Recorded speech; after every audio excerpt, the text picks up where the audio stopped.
Je vais passer la parole à Alexandre Gady, qu'on ne présente plus, qui est professeur des universités et qui est directeur du musée de préfiguration du Grand Siècle, qui est l'un des grands projets à venir du département des Hauts-de-Seine. Je n'en dis pas plus, ça n'est pas le sujet du jour. Je voulais remercier Marisol de la Tour d'Auvergne et sa famille, d'abord évidemment de votre accueil si chaleureux, et je pèse mes mots dans cet endroit minéral.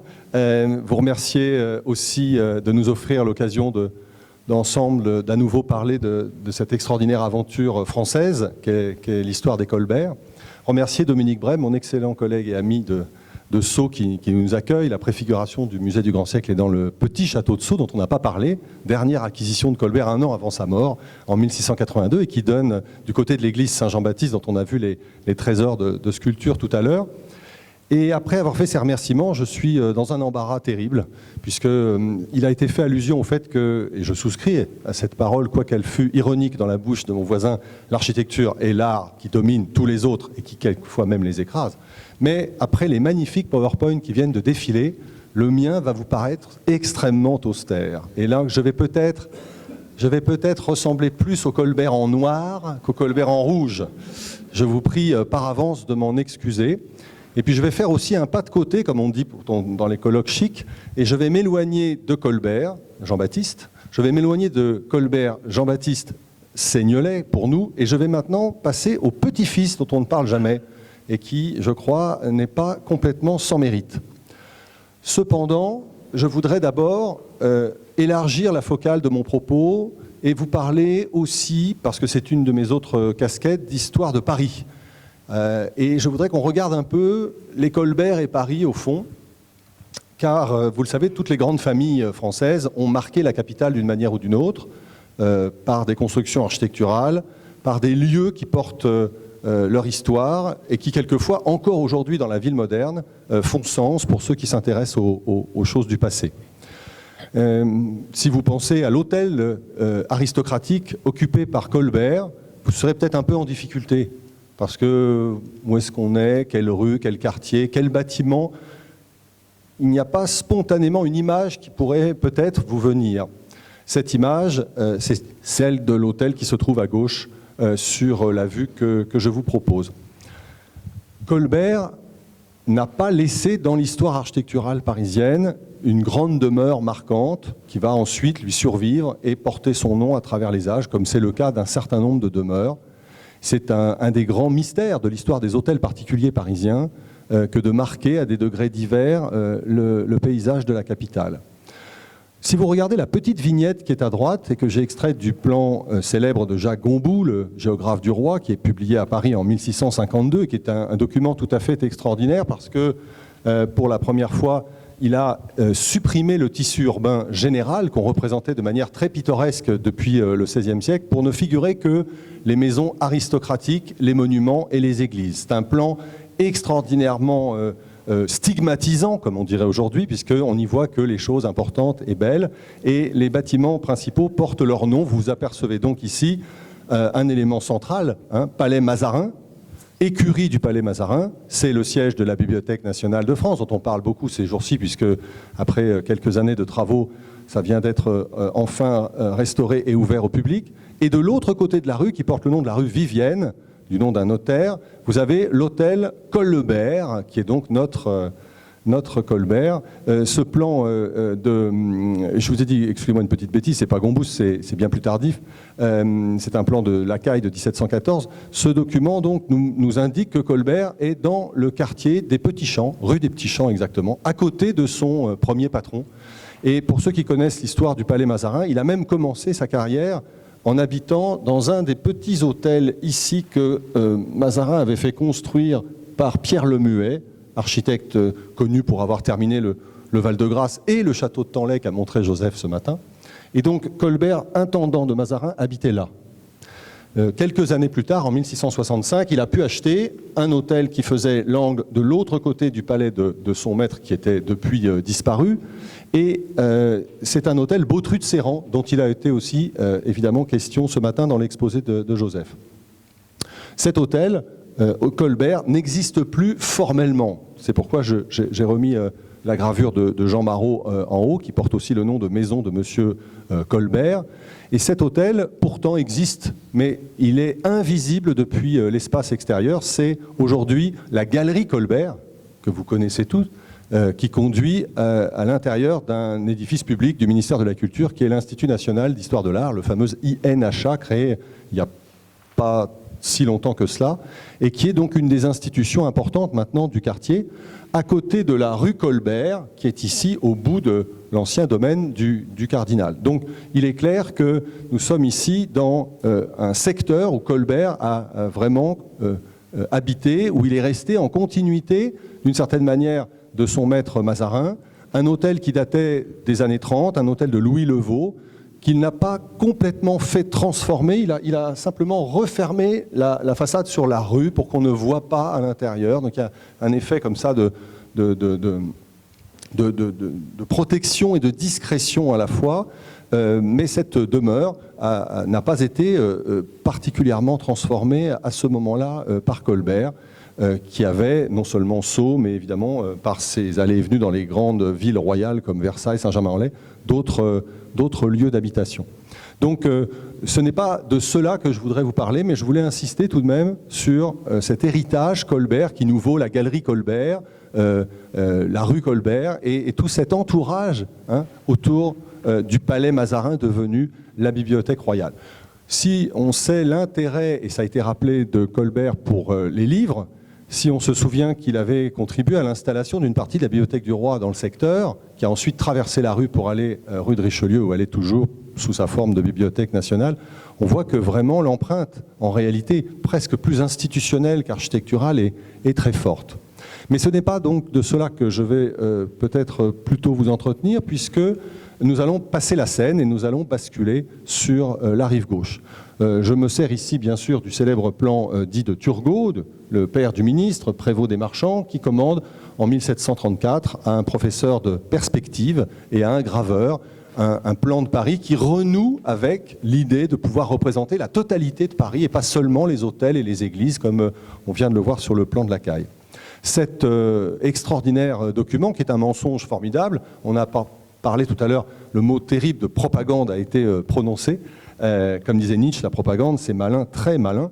Et c'est un plan de propagande pour distribuer aux étrangers qui viennent à Paris l'image de ce qu'on commence à considérer comme la plus belle ville du monde. C'est une phrase qui ne veut rien dire. Il y a toutes sortes de très belles villes, il n'y a pas besoin de les hiérarchiser, mais l'idée, c'est bien que Paris garde cette importance dans l'Occident par sa capitale, qui est aussi la ville, à l'époque, la plus peuplée du monde et qui n'est pas donc dépassée par Londres, ce qu'elle sera dans les années 40 du XVIIIe siècle. Je suis aussi peut-être d'une certaine manière heureux que le détail nous emmène jusqu'aux Tuileries. Et dans la suite de ce qu'a dit Nicolas ce matin, vous rappelez qu'à l'époque où je me situais, la cour, le roi sont à Versailles. Versailles n'est pas la capitale de la France, elle ne l'a jamais été, c'est toujours Paris qui est resté la capitale de la monarchie, mais la résidence du roi est bien à Versailles et la cour aussi. Cependant, le château des Tuileries, magnifiquement arrangé par Colbert, est resté vide depuis tant d'années. Il va servir en 1716, lorsque, revenant de Vincennes, où on lui a fait prendre le bon air, le petit Louis XV s'installe dans le château de son arrière-grand-père, tandis que le régent est chez lui au Palais Royal pour gouverner la France, comme vous le savez bien. Cette arrivée du petit roi, il a 5 ans évidemment, aux Tuileries, va amener des travaux dans le jardin, des travaux sur la future place qui n'est pas encore constituée de la Concorde actuelle, mais aussi bien sûr va provoquer un électrochoc dans les élites parisiennes pour installer des habitations dans le quartier le plus proche possible de ce nouveau ancien palais de résidence royale. Alors, c'est une chose qui est bien connue, mais je le rappelle, 2 quartiers vont bénéficier très fortement de cette giration solaire, si j'ose dire. Bien sûr, le Faubourg Saint-Honoré, et le président de la République actuelle habite un hôtel construit sous la Régence en vue du château des Tuileries, et puis le Faubourg Saint-Germain, de l'autre côté de la Seine, qui est un quartier encore assez peu bâti, malgré une opération de lotissement commencée depuis le règne d'Henri IV et qui n'avait pas complètement abouti dans le quartier marqué par la rue du Bac, le Pont Royal et les secteurs qui nous emmènent ensuite vers la plaine de Grenelle et les Invalides. D'autres quartiers auraient pu bénéficier évidemment de l'installation du roi, notamment le quartier du Louvre, qui a été un quartier royal et d'habitation dès le Moyen-Âge, ou le quartier du Palais Royal, où étaient justement Mazarin et Colbert. Mais ces quartiers sont très densément bâtis, offrent des terrains peu satisfaisants en termes de jardins et de vues lointaines. Ce qui est intéressant quand on a la chance d'avoir un bel hôtel particulier, c'est d'avoir un beau jardin et des vues lointaines, et non pas engoncé dans une ville qui, vous le savez, était déjà une ville où on se bousculait et qui était très densément bâtie à cette époque. Et donc, ces deux nouveaux quartiers, le Faubourg Saint-Honoré et le Faubourg Saint-Germain, offrent de grands terrains vides. Là encore, quel beau symbole de penser que, j'ai cité l'Élysée, mais le Premier ministre de la France habite, lui, un hôtel particulier qui est dans le Faubourg Saint-Germain et qui est l'hôtel de Matignon, également construit à l'époque de la Régence de Philippe d'Orléans. Alors, le quartier qui nous intéresse maintenant est ici. Et ce secteur dans lequel Jules Hardouin-Mansart, qu'on a cité tout à l'heure comme un des plus grands architectes français, mais qui était aussi un tout petit peu comme tous ces gens de sa génération dans les bâtiments du roi, affairiste, avait acheté là des terrains pour faire des opérations immobilières qu'il n'a pas conduit directement, mais qui en revanche ont donné des idées à plusieurs de ses élèves ou de ses collaborateurs de l'agence des bâtiments qui tient à ce moment-là l'architecture française. Et c'est ainsi que le plus malin de la bande va acheter un grand terrain dit de la Grenouillère, et peut-être vous le voyez mieux ici en agrandissant, c'est le nom que porte le quai, qui sera plus tard le quai Boucher-d'Orsay, quai d'Orsay, donc le prévôt des marchands de l'époque. Et le secteur qui m'intéresse est ici. Si je reviens à la vue générale, vous avez compris immédiatement que non seulement ici les terrains sont assez grands et réguliers, mais surtout ils offrent des vues extraordinaires sur le fleuve et sur les Tuileries. Au fond, ces hôtels ont vu sur le jardin des Tuileries par un raccourci des deux quais l'un vers l'autre qui donne l'impression que le jardin des Tuileries est la prolongation du jardin de ces demeures. Alors, j'ai mis en bleu ici une demeure qui va nous intéresser plus particulièrement, donc, et qui est l'hôtel de Seignelay, qui n'est donc ni Colbert ni son fils, mais le petit-fils Charles-Léonard, comte de Seignelay. Il n'est pas le constructeur de l'hôtel, il n'est pas celui qui a eu l'idée de l'hôtel, il est celui qui vient s'installer à ce point précis, et il est venu pour une raison qu'on comprend assez facilement. Il est venu parce qu'il y a un cousin là qui est Torcy, l'hôtel de Torcy dont on a figure dont on a aussi beaucoup parlé aujourd'hui. Le remarquable personnage était installé le premier rue de Bourbon, rue de Lille, avant que donc son cousin Seignelay ne le rejoigne. L'homme qui a acheté ces terrains, qui a eu l'idée de les lotir pour attirer des clients importants, c'est l'architecte Germain Boffrand, le parent de Philippe Quinault, un Nantais qui est monté à la capitale et qui, par son talent, son entre-gens, va devenir un des architectes majeurs de l'architecture française, avec une caractéristique. Vous avez ici un portrait très touchant, mais très tardif, du milieu du XVIIIe. En voilà encore un qui a vécu presque centenaire, ce dont tu parlais tout à l'heure. Et donc là, il est très âgé. On l'appelait à la fin de sa vie le vieux Boffrand, mais c'était un qualificatif tout à fait respectable, hein, parce qu'il avait connu Louis XIV, il avait connu les grands chantiers de la monarchie. Et encore jeune, il a compris, parce qu'il n'avait pas de lien de parenté avec Mansart et son clan, qu'il ne pourrait pas monter dans la hiérarchie des bâtiments. Donc il a fait un choix assez radical, très jeune. Il est sorti de l'agence de son maître et il a réussi à voler de ses propres ailes avec une clientèle privée qui va l'emmener assez haut dans la hiérarchie.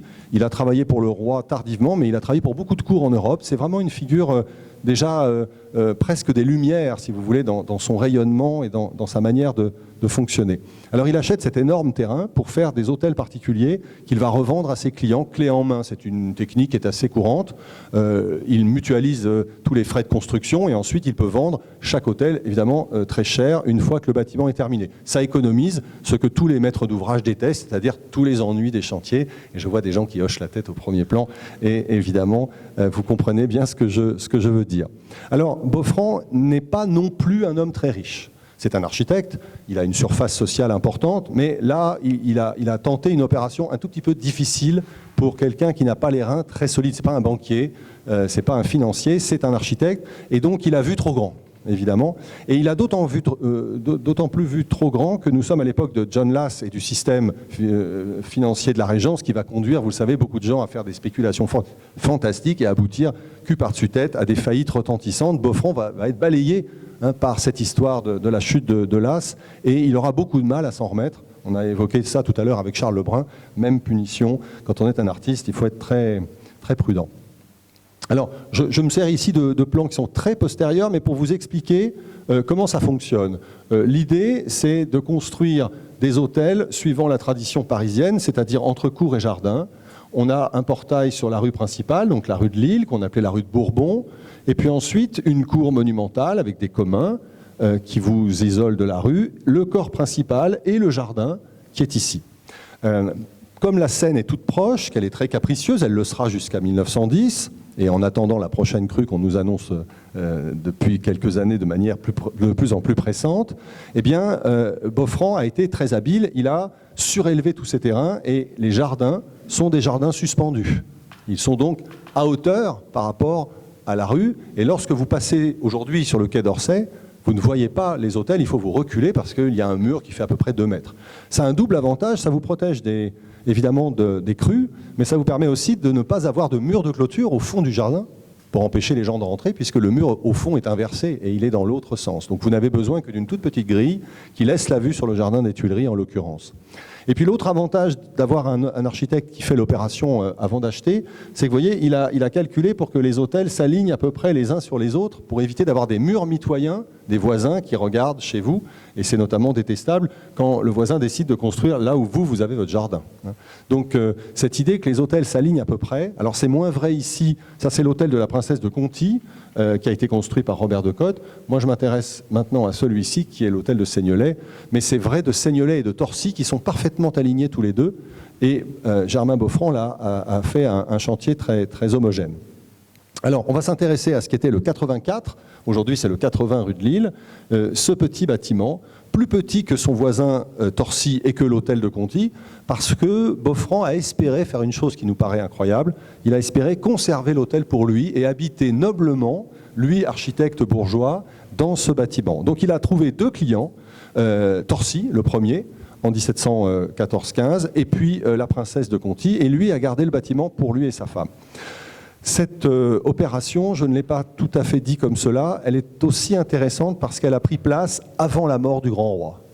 C'est-à-dire que les terrains ont été achetés en 1713 et les travaux commençaient plutôt en 1714. Il a fait la même chose au Faubourg Saint-Honoré pour un hôtel, ce qui veut dire que le délit d'initié existait déjà au XVIIe et au XVIIIe siècle. Les élites pensaient très sérieusement, et ça rejoint l'exposé de Nicolas Sainte-Fargarneau, pensait très sérieusement que la mort du roi approchait et que vraisemblablement la monarchie rentrerait dans son lit comme le fleuve et qu'on retournerait à Paris. Et donc les plus malins ont investi très tôt près des Tuileries parce que vraisemblablement il était clair qu'on ne resterait pas dans la situation versaillaise et au fond Versailles serait une parenthèse qui se refermerait. Alors que finalement c'est le passage à Paris qui va se refermer comme une parenthèse en 1722. Alors voilà cette maison que Beaufront s'est fait construire pour lui-même et qu'il n'a pas pu garder à la suite de ses empêchements financiers. Donc il s'y installe dès 1716, mais le bâtiment lui échappe 2 ans plus tard. Il est obligé de le vendre en 1718, en décembre je crois, à Seignelay. Et c'est pourquoi lorsque l'hôtel va figurer dans la première anthologie de l'architecture française gravée au XVIIIe siècle par le libraire Jean Mariette, le père du grand critique Pierre Jean, en 1727, eh bien, l'hôtel est déjà qualifié d'hôtel de Seignelay, comme vous le voyez sur cette gravure qui représente la façade sur cour.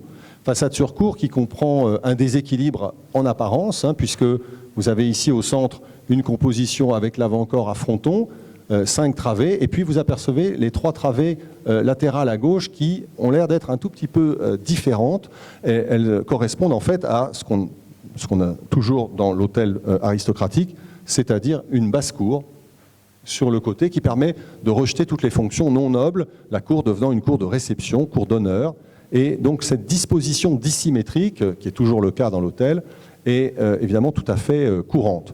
Ce qui est frappant en revanche, quand vous regardez cette gravure, c'est évidemment le caractère extraordinairement... Alors, le mot austère a été plusieurs fois utilisé, j'ose à peine le redire, mais une architecture qui est une architecture du volume, une architecture, comme on dirait dans l'architecture contemporaine, de la muralité. Et Boffrand est un homme qui travaille très peu dans la sculpture, dans le bavardage décoratif, comme on pourrait dire, avec un esprit peut-être un peu trop janséniste. Et vous avez là un effet de puissance calme qui est tout à fait caractéristique de ce jeune architecte qui regarde beaucoup, même s'il n'a pas fait le voyage, vers l'Italie palladienne. Et c'est un des architectes qui, au fond, a été un peu un palladien français avant la lettre, avant la grande révolution palladienne de l'architecture française des années 1760-80.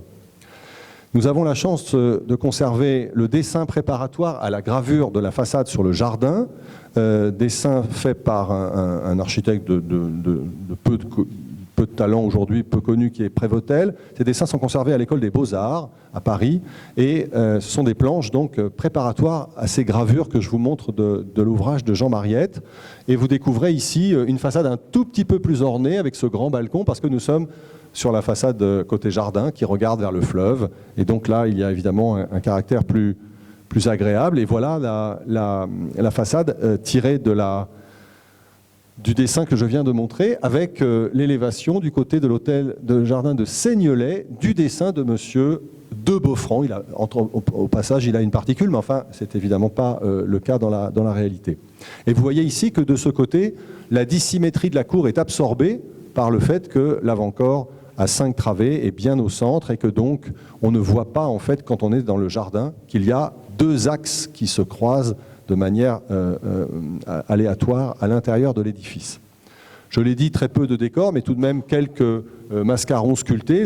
On est à un moment de l'architecture française où on va retraiter dans les grands décors qu'on aimait beaucoup dans la première moitié du XVIIe pour se concentrer sur le portail, l'avant-corps, les baies principales des façades où on peut mettre ces grands mascarons, comme ici ce très beau Dieu fleuve. On est du côté de l'événement de la Seine, tout ça n'est pas gratuit. C'est cet hôtel, très moderne, petit, assez bourgeois presque, que Charles-Léonard Colbert de Seignelay va acheter en 1718 pour s'installer avec sa jeune épouse. Charles-Léonard, c'est le 4e fils de Seignelay, il est né en 1689, et il vient d'épouser une princesse Tournum-Taxis, valsassine, qui va mourir en 1719. Donc une chose assez triste. On l'appelait aussi l'abbé Seignelay parce qu'il avait d'abord pris le petit collet avant de passer complètement dans l'état laïque pour se marier. Et ce couple n'a pas eu d'enfant, c'était trop le temps de leur mariage a duré trop peu de temps. Et après, il se remariera et là aura 3 enfants qui lui succéderont à sa mort en 1747. Et donc cet hôtel de Seignelay, il n'a été, vous le voyez, Colbert-Seignelay que de 1718 à 1747. Et c'est pourtant, on y reviendra, le nom qui est resté fondamentalement à cette maison qui a connu des propriétaires plus importants et surtout plus longtemps. C'est aussi un des mystères de l'histoire des hôtels parisiens, que ces noms qui peuvent rester comme ça, par-delà l'histoire réelle. Je vous mets ici les planches que Mariette nous a également laissées, des planches gravées qui représentent le plan du rez-de-chaussée et le plan du premier étage. Vous voyez qu'au premier étage, les toitures apparaissant signifient que ces bâtiments-là ne sont que des rez-de-chaussée, tandis que l'hôtel principal a au moins, bien sûr, le niveau du rez-de-chaussée et le niveau du premier étage. Il y a même encore un niveau supérieur de comble, et il y a même un très grand niveau inférieur dans le soubassement, qui est un niveau de service, qui permet aussi de surélever l'hôtel par rapport aux inondations dont on parlait tout à l'heure. Alors, en 1719, je le disais, le monsieur de Seignelay a perdu sa jeune femme. Les historiens d'art sont des gens sans cœur, et c'est une grande nouvelle qu'elle soit morte en 1719, tout de suite après l'acquisition, parce qu'il y a un inventaire après décès, et donc les historiens d'art se délectent de ce type de documents pour savoir comment était aménagé l'intérieur de l'hôtel de Seignelay. Cet inventaire après décès comporte une première déception, évidemment, c'est que l'appartement de monsieur n'est pas décrit. On s'occupe des affaires de madame, et en l'occurrence, comme souvent, madame habite au premier étage. Alors là, il faut faire très attention dans le contexte actuel, et donc ce n'est pas une marque de mépris de mettre la femme à l'étage, parce que des féministes bien intentionnées pourraient nous expliquer qu'elle est obligée de monter l'escalier, ce qui n'est pas très élégant par rapport à monsieur qui est au rez-de-chaussée. Sauf que monsieur a froid en bas et que madame est chauffée par l'appartement de monsieur au premier étage et qu'elle a une plus belle vue sur la Seine et le jardin. Donc, s'il vous plaît, avant de me dénoncer sur les réseaux sociaux, transcrivez ces paroles d'espoir et d'amour. Et je vous en remercie. L'inventaire après décès de madame de Seignelay correspond exactement au plan qui est devant vous. Peut-être pensez-vous que j'enfonce une porte relativement ouverte, mais en fait pas du tout, car ces plans qui sont gravés, qui correspondent à la fois à des relevés et à des choses qui peuvent aller vers le traité ou le modèle d'architecture, sont toujours très ambigus. Il faut se méfier de ces plans gravés. C'est un des grands problèmes de l'architecture des monuments historiques quand on travaille avec des gravures. C'est qu'on croit que c'est des documents, mais ce sont des documents d'interprétation. Et donc, quelquefois, on s'aperçoit que les noms ne sont pas exactement ceux qu'utilise le notaire dans l'inventaire. Et quelquefois, les deux noms différents recouvrent la même fonction, mais quelquefois, pas du tout. Et donc, il faut faire extrêmement attention. Mais là, nous savons que dans l'inventaire, il y a bien la grande antichambre après l'escalier, qu'il y a bien la seconde antichambre, le salon, la chambre à coucher, le cabinet, puis ensuite un petit appartement sur la cour qui donne ici dans le retour. Cette disposition, nous pouvons donc la vérifier, et nous la vérifions parce que, je ne l'ai pas dit, pas encore, mais l'hôtel existe toujours. Il est toujours un des monuments du 7e arrondissement aujourd'hui, et j'ai eu la chance de le connaître assez bien, non pas comme certains ici qui ont eu leur bureau, puisque c'était un ministère pendant très longtemps, mais parce que le nouveau propriétaire qu'il a acquis en 2019 m'avait chargé d'une étude historique qui m'a amené à m'intéresser de plus près à cette demeure. Et donc, l'avantage pour un historien de l'art et de l'architecture qui travaille dans les archives et sur les bâtiments, c'est de pouvoir combiner les deux. Et en l'occurrence, dans un ancien ministère où il n'était pas très facile de soulever les portes et les tapis quand on venait faire une visite, là, de pouvoir vraiment opérer une visite complète, y compris d'ailleurs en demandant des sondages pour vérifier un certain nombre de points sur le décor intérieur. C'est un hôtel, vous le verrez, dont le décor en fait est très postérieur au Colbert de Seignelay. En 1747, c'est le décès de Monsieur de Seignelay, donc nouvelle joie mauvaise de l'historien d'art. Un inventaire après décès est dressé, et cette fois-ci, nous entrons chez lui au rez-de-chaussée. Et donc nous pouvons voir comment vivait le petit-fils de Colbert, très longtemps après avoir acheté la maison, et très longtemps après le règne de Louis XIV, évidemment. Alors, l'inventaire après décès montre plusieurs choses.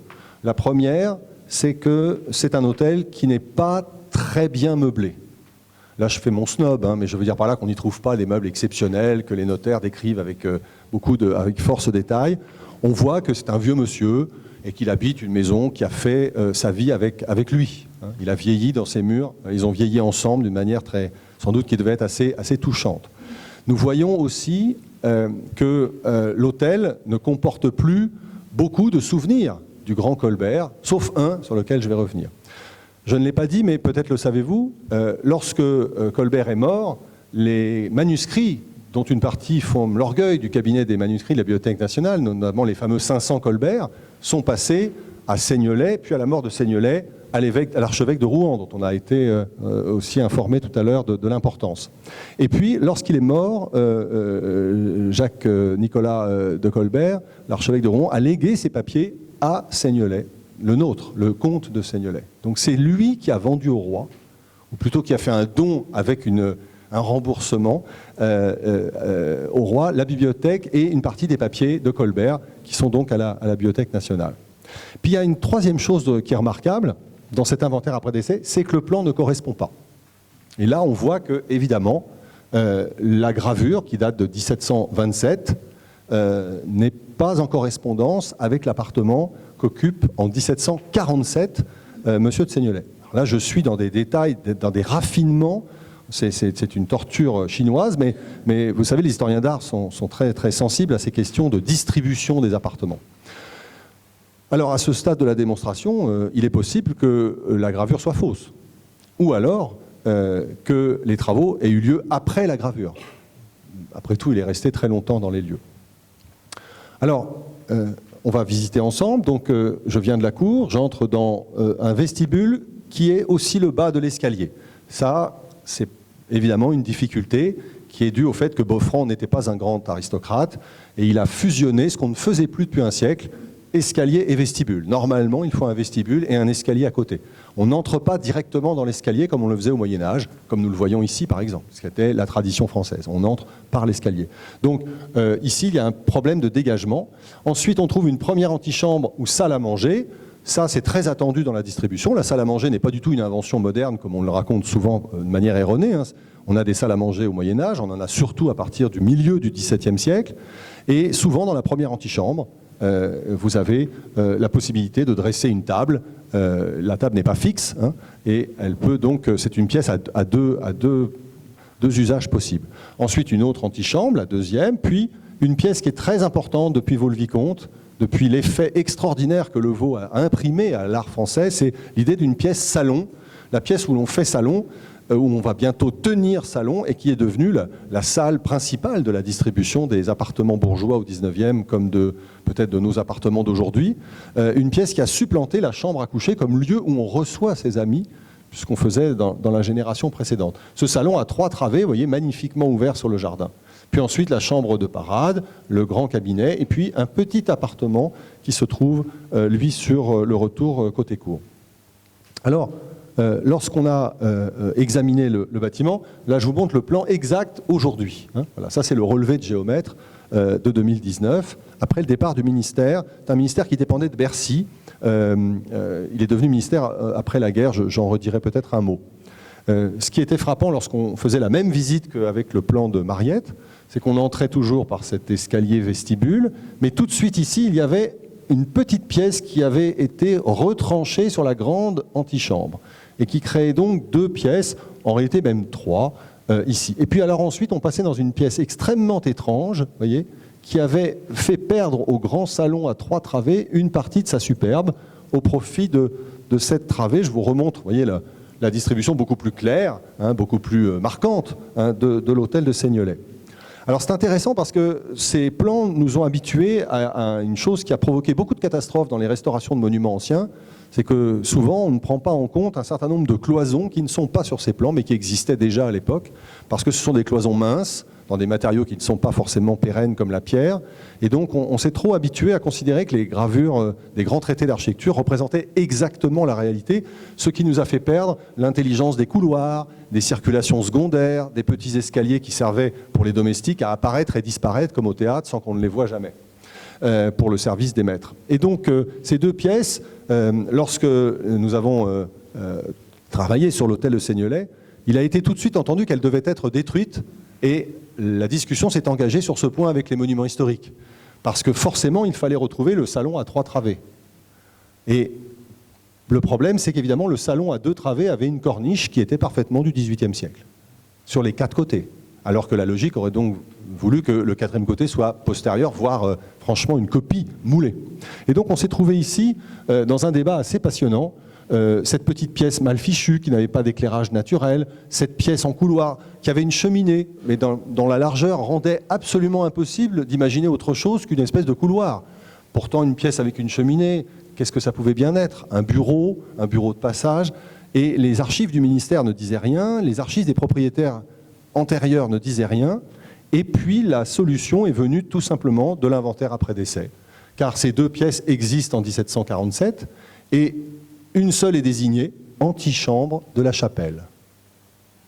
Et oui, évidemment, l'ancien religieux qui venait de se marier avait voulu absolument avoir une chapelle privative avec autorisation de l'archevêque dans son hôtel. Ce n'était pas pour un bourgeois comme Boffrand une nécessité, il allait à la messe dans son quartier comme tout le monde, mais en revanche, Colbert de Seignelay, le petit-fils du grand Colbert, avait sa chapelle privative dont une baie donnait sur le jardin, et la porte ici permettait donc, en rescindant le grand salon, d'améliorer la distribution de la maison qu'il avait acquise, toute bâtie en 1718.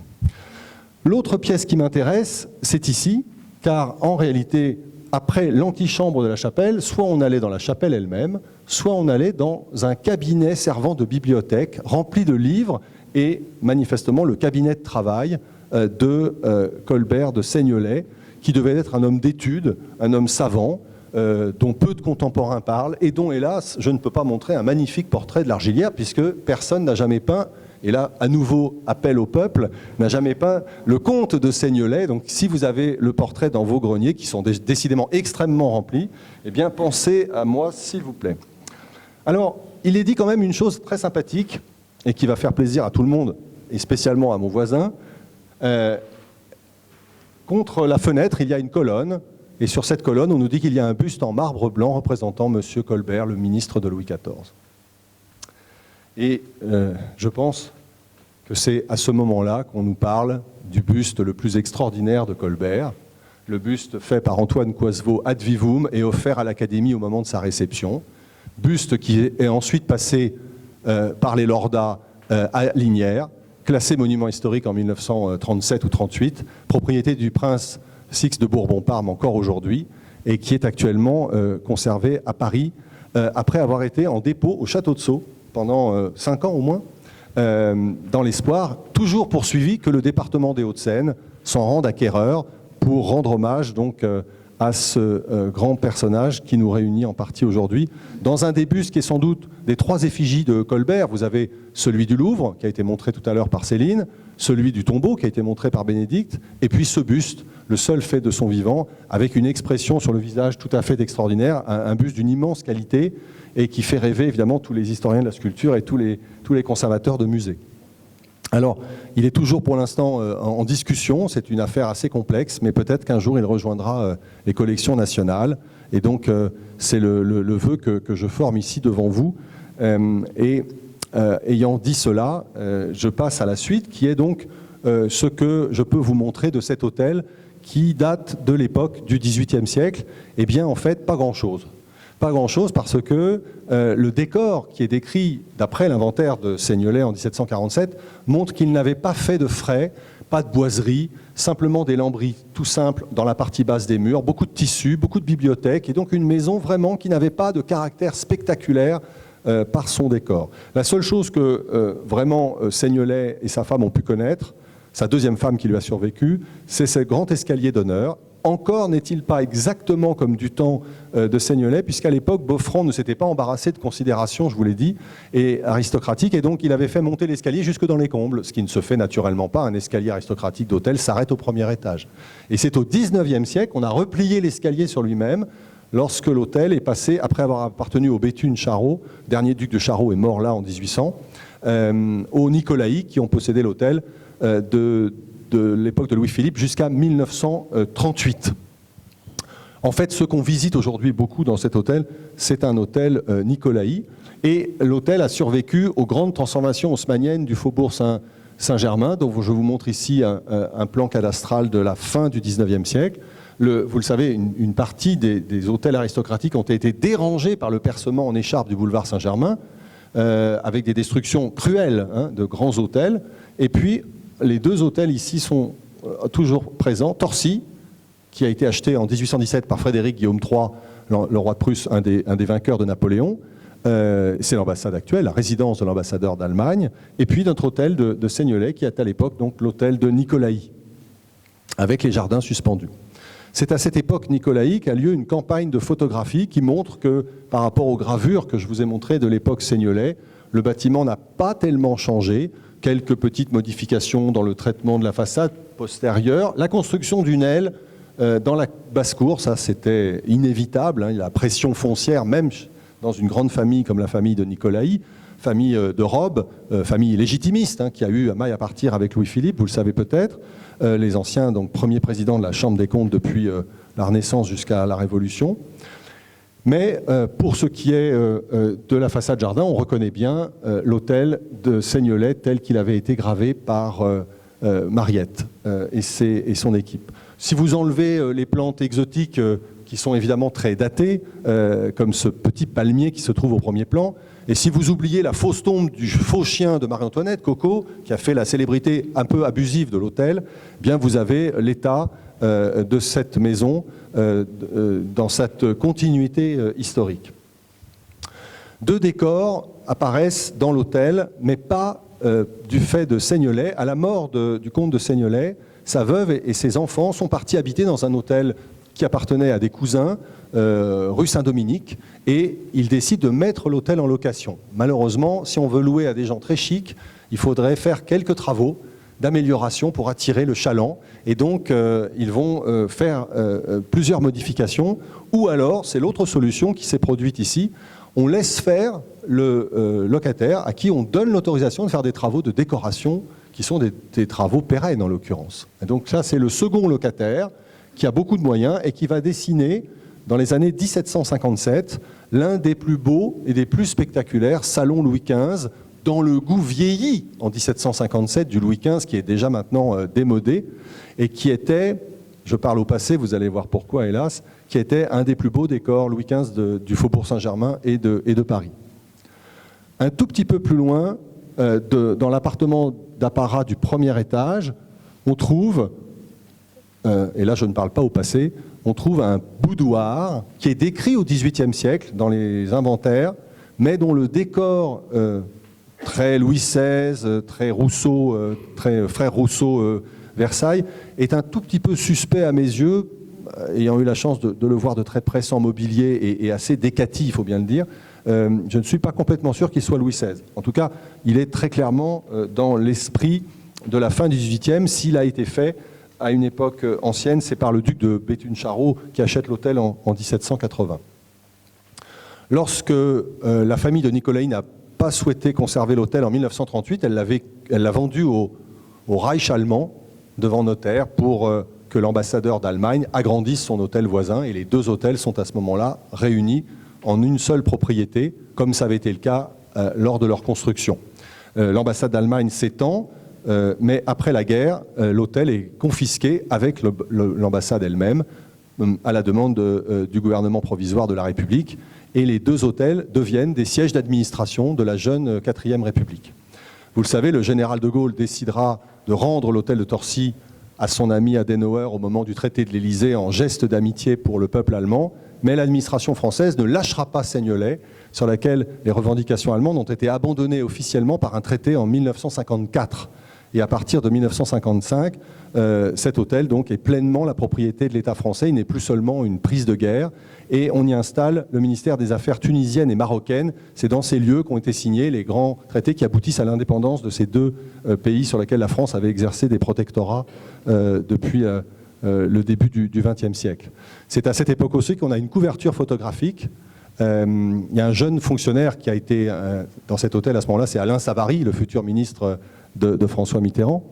Et ici, donc, vous avez l'hôtel dans sa version ministérielle, avec un entretien un petit peu moins développé, et en revanche, les bureaux de ministres, d'abord installés au rez-de-chaussée, dans l'ancien salon réduit par Monsieur de Seignelay. Seule la corniche est 18e, toutes les boiseries sont Napoléon III.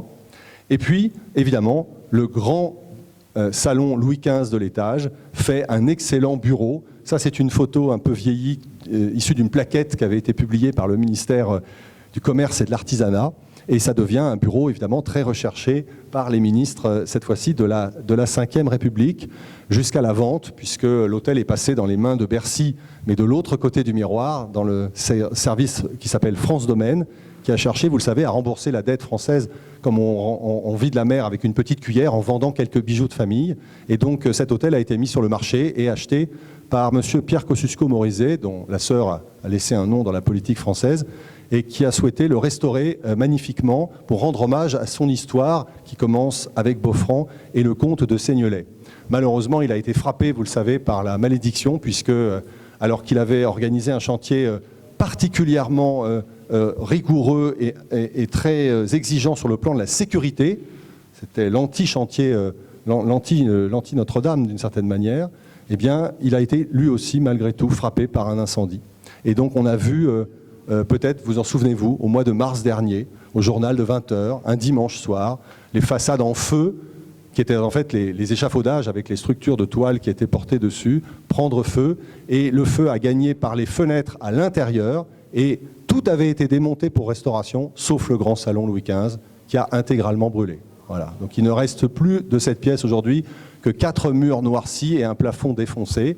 C'est une perte énorme pour le patrimoine parisien, Vous le savez, les chantiers sont en France très souvent source d'incendies accidentels. C'est une vraie difficulté pour nous aujourd'hui de faire des chantiers qui ne se terminent pas en catastrophe. Il y a manifestement dans les process quelque chose à améliorer, comme on dit. En tout cas, cette restauration va recommencer. Le propriétaire ne s'est pas découragé.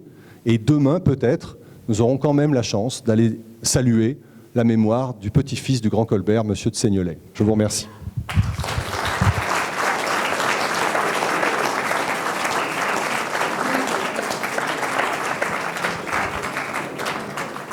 Merci infiniment Alexandre pour cette performance pédagogique. Je suis très admiratif, et vous aussi, je n'en doute pas, de réussir à être aussi clair sur une telle longueur pour nous parler de déplacement de cloisons dont on se fichait complètement en arrivant et dont on se rend compte que c'est absolument capital, finalement. Bravo. On signale, c'est un talent qui signale le grand professeur que tu es. Merci beaucoup.